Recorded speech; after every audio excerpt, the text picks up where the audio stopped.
Bismillahirrahmanirrahim. Assalamualaikum warahmatullahi wabarakatuh. Hamdan wa syukranillah hamda'ad. Sahabat-sahabatku yang baik hati dimanapun Anda berada, sebuah kehormatan buat saya.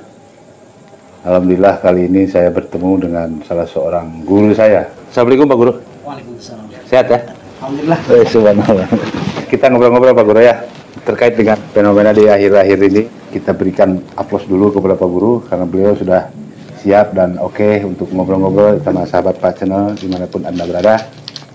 Ya, terkait dengan kekisruhan tentang dunia nasab. Alhamdulillah beliau akan memberikan sumbangsinya tentang fenomena yang terjadi akhir-akhir ini. Baik Pak Guru, silahkan perkenalkan dulu Pak Guru. Beliau adalah seorang dosen. Saya ngobrol dengan dosen mah ngadara rek gitu dah.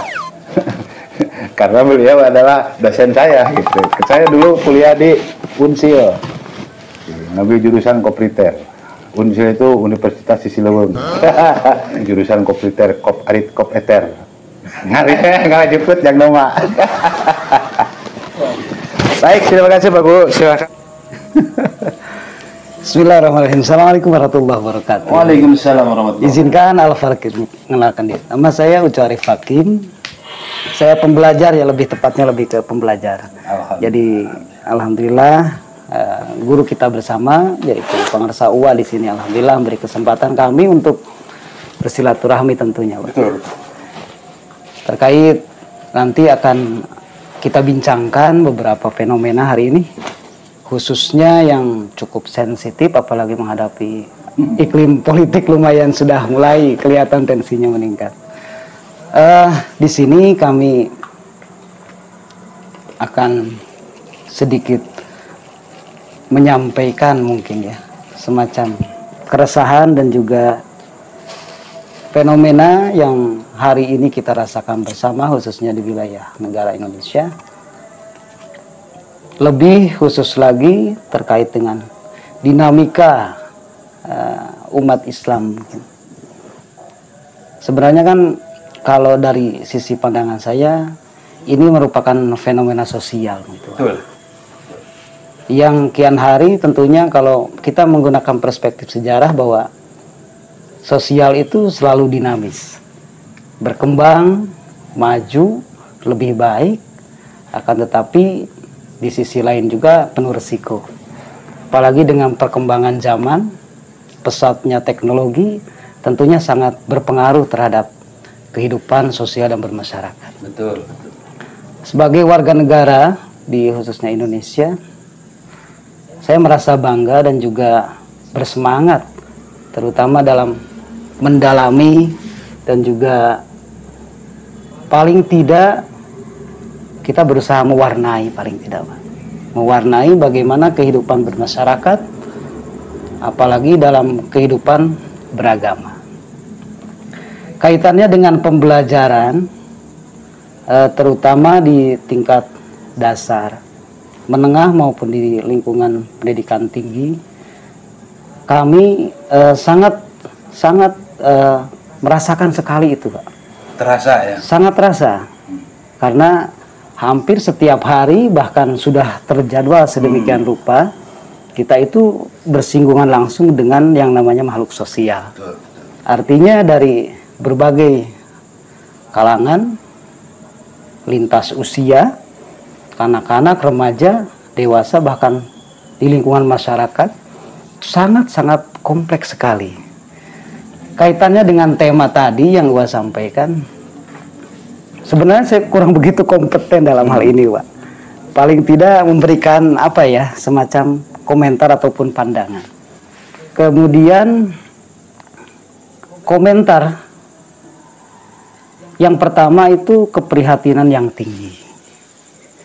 Generasi muda, dalam hal ini generasi pembelajar muslim mungkin, kita dihadapkan dengan banyak sekali perubahan-perubahan sistem dalam pendidikan, baik yang formal di tingkat sekolah maupun madrasah sampai ke perguruan tinggi, ataupun yang non formal, dalam hal ini adalah pendidikan yang berciri khas Nusantara, yaitu pondok pesantren, kami sangat mengapresiasi. Bahkan sampai hari ini saya salut, bahkan bangga, sehingga pendidikan formal cenderung lebih diakui dengan adanya momentum nasional, yaitu kegiatan Hari Santri yang identik dengan kegiatan pembelajaran yang bernuansa agama begitu. Namun dalam konten pembelajaran, apalagi topik-topik khusus seperti nasab dan sebagainya, kami tidak bisa berkomentar panjang karena memang satu keterbatasan wawasan dan juga tidak mengaji khusus tentang itu. Namun paling tidak, alhamdulillah saya berkesempatan pernah, paling tidak Wak, pernah sehari 2 hari tinggal di pondok, di Kobong. Betul. Yang bercorak salaf mungkin ya Wak ya. Betul.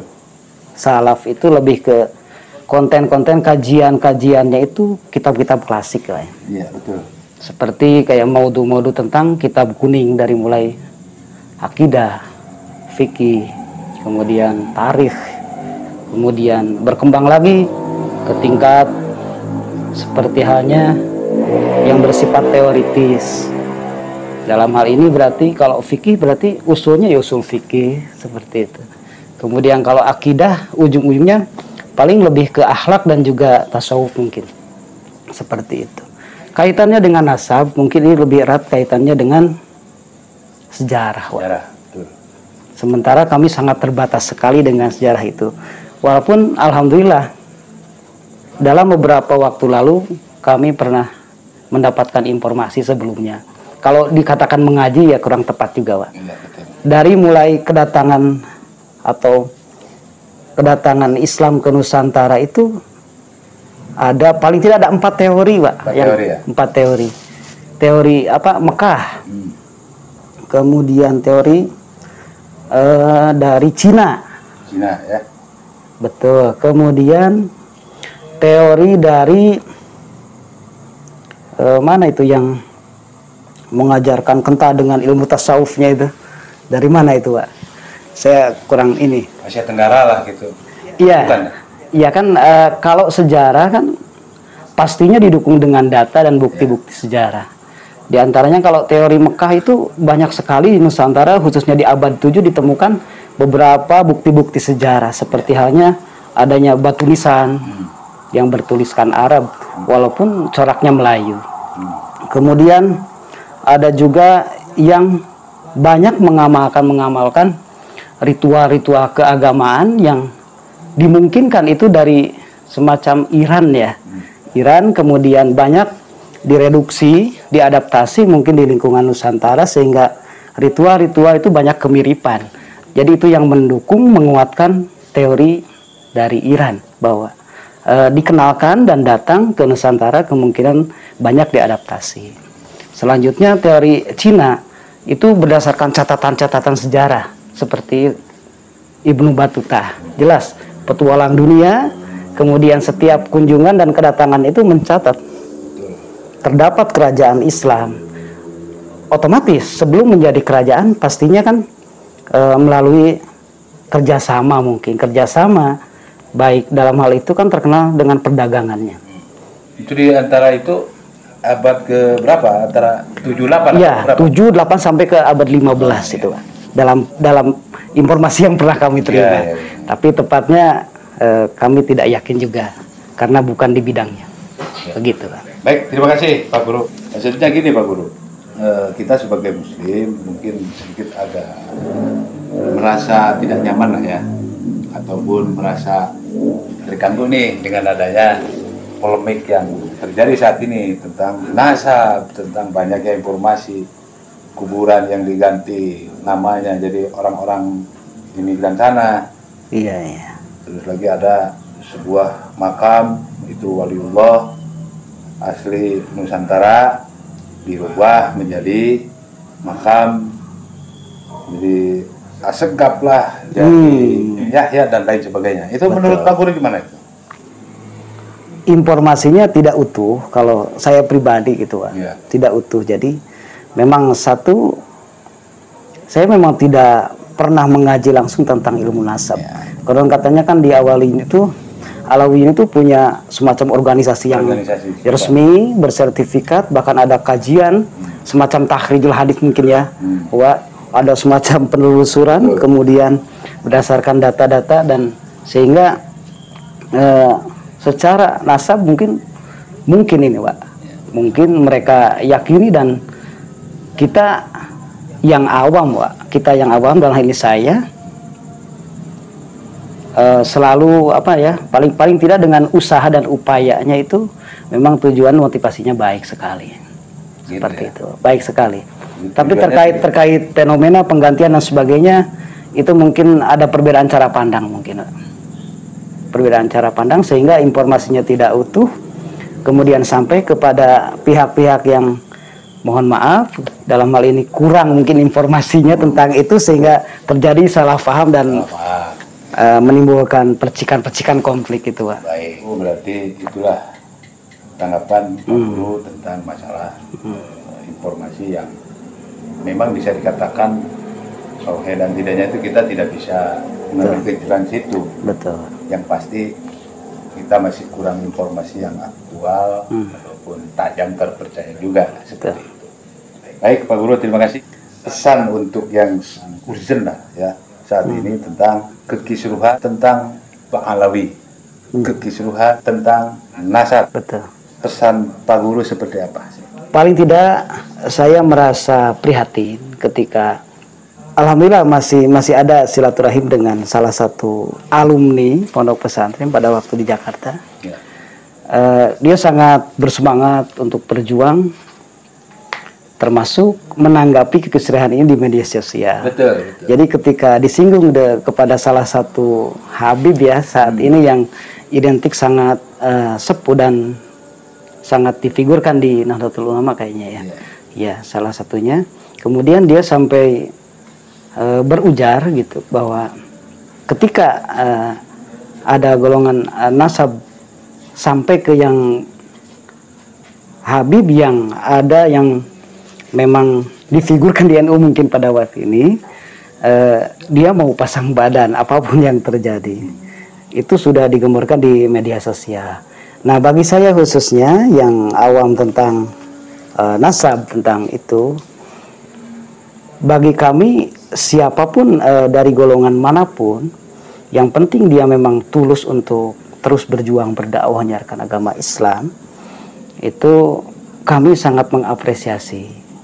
Dan kesan saya pribadi, saya ingin belajar dari fenomena ini. Kesempatan yang telah Allah berikan terkait fenomena hari ini, kekisruhan dan sebagainya, bagi kami pembelajar itu akan semakin penasaran Pak untuk menimba ilmu. Kalau boleh saya sampaikan pada kesempatan ini, apa yang disampaikan Pak Guru tadi memang bisa saya garis bawahi. Mungkin kalau menurut saya sendiri orang yang sangat awam sekali,